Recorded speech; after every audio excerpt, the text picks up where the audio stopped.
मिल्कीपुर उपचुनाव के लिए आज प्रचार का आखिरी दिन है। यहां पर बीजेपी और एसपी के बीच में सीधी टक्कर है और कल ही सीएम योगी आदित्यनाथ ने मिल्कीपुर में समाजवादी पार्टी पर तीखा निशाना साधा।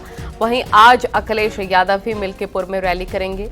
इन सबके बीच बीजेपी सांसद भोला सिंह ने मिल्कीपुर उपचुनाव को लेकर अखिलेश यादव पर तंज कसा।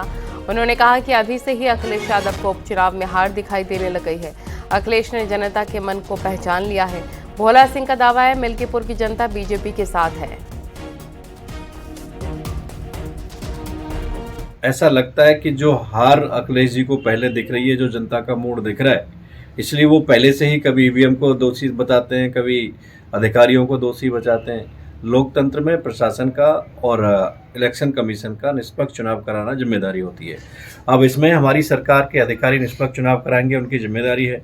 अखिलेश जी को कैसे पहले पता कि अधिकारी उसमें गड़बड़ करने वाले हैं? अभी तो चुनाव हुआ ही नहीं है। इसलिए इनका जो जनता का मन है उसको देख के इनकी मानसिकता बन गई कि पहले से विरोध करना शुरू करेंगे तो बाद में कहेंगे तो हमने पहले ही कहा था जी कि अधिकारियों ने जिता दिया। जनता ने नहीं जिता, बल्कि जनता निर्णय लेती है कि किस पार्टी को चुनना है। और मिल्कीपुर की जनता भाजपा के साथ में है, भाजपा को चुनेगी। जिस तरीके के उपचुनावों को रिजल्ट आए उसको देखते हुए हमें पूरा भरोसा है कि जनता भाजपा पर अपनी मोहर लगाएगी। मिल्कीपुर में आज शाम 5 बजे चुनाव प्रचार थम जाएगा। यूपी सरकार के मंत्री दयाशंकर सिंह ने उपचुनाव में बीजेपी की जीत का दावा किया। साथ ही अखिलेश पर बड़ा हमला बोला।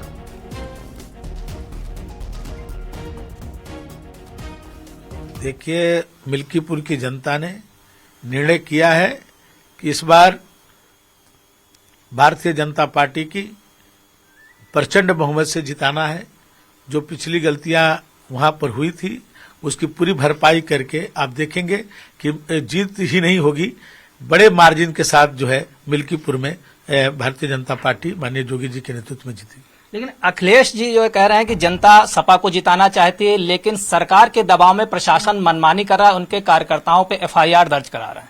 देखिए, अखिलेश जी पहले भी उपचुनाव हुआ, 9 सीटों पर जो चुनाव हुआ, जिसमें वो कहते थे कि 2027 का सेमीफाइनल है और 9 में से 7 सीटें भारतीय जनता पार्टी जीती और 2 सीटों पर भी उनके मार्जिन को कम कर दिया। करहल में वो 67,000 वोटों से जीते थे, मात्र 13,000 पर सिमट करके रह गए। तो उसके बाद जब हारते हैं तो ये सब बातें करते हैं। मिल्कीपुर में कल जहां सीएम योगी ने दूसरी बार चुनावी रैली की, वहां आज अखिलेश यादव का मिल्कीपुर में कार्यक्रम है। आज चुनाव प्रचार का आखिरी दिन भी है। ऐसे में अखिलेश रैली के जरिए एसपी के प्रत्याशी अजीत प्रसाद के लिए प्रचार करेंगे। आपको बताते हैं आखिर क्यों समाजवादी पार्टी और बीजेपी के लिए मिल्कीपुर उपचुनाव प्रतिष्ठा का सवाल बन चुका है। देखिए रिपोर्ट।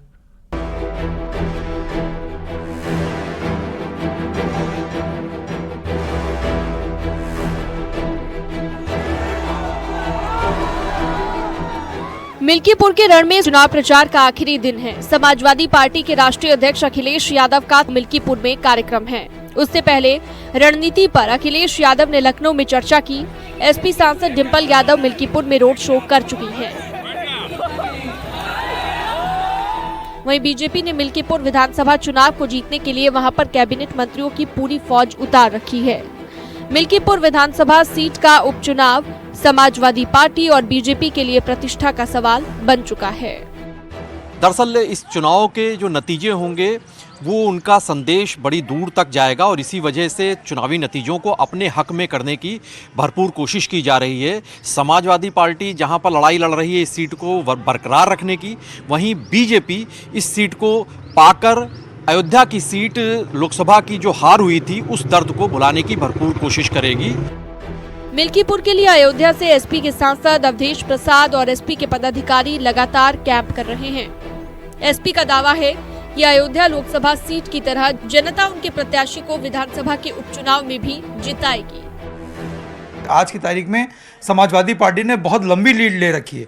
भारतीय जनता पार्टी के पसीने छूटे हुए। मैं समझता हूं कि 8 तारीख को जब परिणाम आएगा तो देखिएगा कि हम 50 से 60 हज़ार से जो वहां पर समाजवादी पार्टी जीतेगी। जिस तरीके से घोसी में हम लोग ने समाजवादियों ने घुस करके उनके गढ़ में भारतीय जनता पार्टी को हराने का काम किया था, उसी तरीके से यहाँ की जनता जो है, मिल्कीपुर की जनता भारतीय जनता पार्टी को हराने का काम करेगी। वहीं बीजेपी का कहना है कि जनता एक बार धोखा खा चुकी है, वो बार बार समाजवादी पार्टी के झूठ के झांसे में नहीं आएगी और मिल्कीपुर में जनता इस बार कमल खिलाएगी। मुख्यमंत्री योगी आदित्यनाथ जी का कथन बिल्कुल सत्य है। उन्होंने जो संज्ञा समाजवादी पार्टी को दी है वो जनता भी जानती है। जनता जानती है कि समाजवादी पार्टी और पूरा अखिलेश का कुनबा किस तरह से परिवारवादी है, परिवारवादी नहीं अराजकतावादी है, और उनका अराजकता देशद्रोह तक पहुंच जाता है।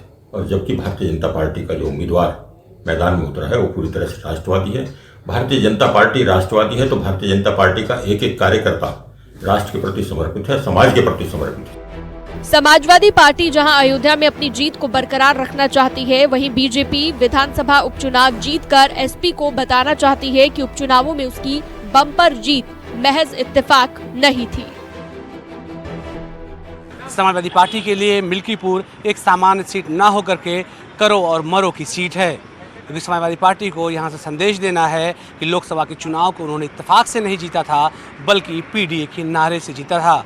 देखने वाली बात होगी कि 8 फरवरी को रिजल्ट किस तरह का होगा, लेकिन समाजवादी पार्टी चाहती है कि मिल्कीपुर उनके कब्जे में रहे, इसलिए वो अपनी आखिरी कोशिश लगातार करती हुई नजर आ रही है।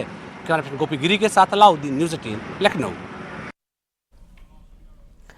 और बलिया से बीजेपी विधायक केतकी सिंह ने एसपी सांसद अवधेश प्रसाद पर निशाना साधा। उन्होंने आरोप लगाया कि अवधेश प्रसाद घड़ियाली आंसू बहा रहे हैं, मिल्कीपुर में चुनाव है इसलिए रो रहे हैं, वो आंसू बहाकर राजनीति कर रहे हैं। उन्होंने एसपी सांसद को मिल्कीपुर विधानसभा उपचुनाव में हार के बाद रखने को नसीहत दी है।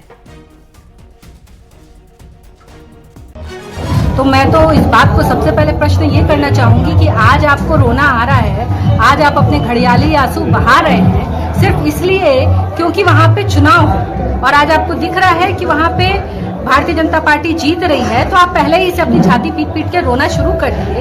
ये आंसू उस समय कहाँ थे माननीय सांसद जी, जब कुछ दिन पहले आप ही के साइकिल के कुछ कार्यकर्ताओं के ऊपर, कुछ नेताओं के ऊपर ऐसे ही एक दलित बच्ची के यौन उत्पीड़न और उसको प्रताड़ित करने का आरोप लगा था। तब तो आपके मुंह पे दही जम गया था, आपने तो सुई और डोरे से अपना मुंह सिल लिया था।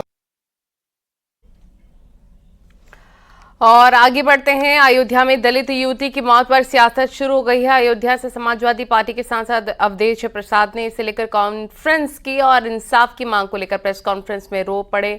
अवधेश प्रसाद पर सीएम योगी ने निशाना साधा। उनका कहना है कि मैनपुरी में विधानसभा चुनाव के दौरान एसपी नेता ने दलित बेटी की हत्या की थी। जिस तरह से अयोध्या में एसपी के सांसद नौटंकी कर रहे हैं, उसमें भी कोई एसपी नेता शामिल हो सकता है।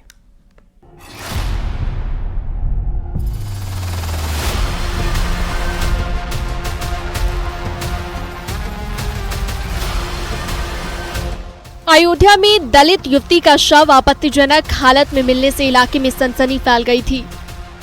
परिजनों का आरोप है कि युवती से रेप के बाद हत्या की गई। वहीं मामले की जांच अभी जारी है। अयोध्या से समाजवादी पार्टी के सांसद अवधेश प्रसाद ने मामले को लेकर प्रेस कॉन्फ्रेंस की और इंसाफ की मांग को लेकर फफक कर रो पड़े।